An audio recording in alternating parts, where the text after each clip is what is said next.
apricot and oat muesli slice. Preheat your oven to 150 degrees Celsius.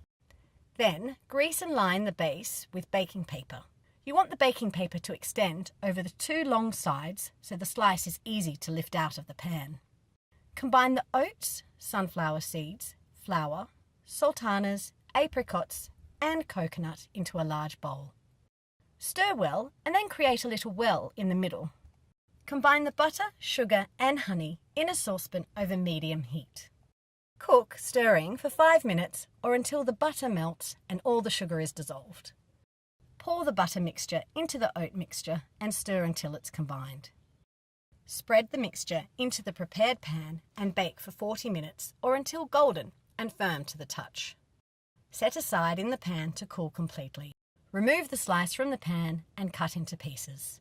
Drizzle with the chocolate and just try stopping at one piece.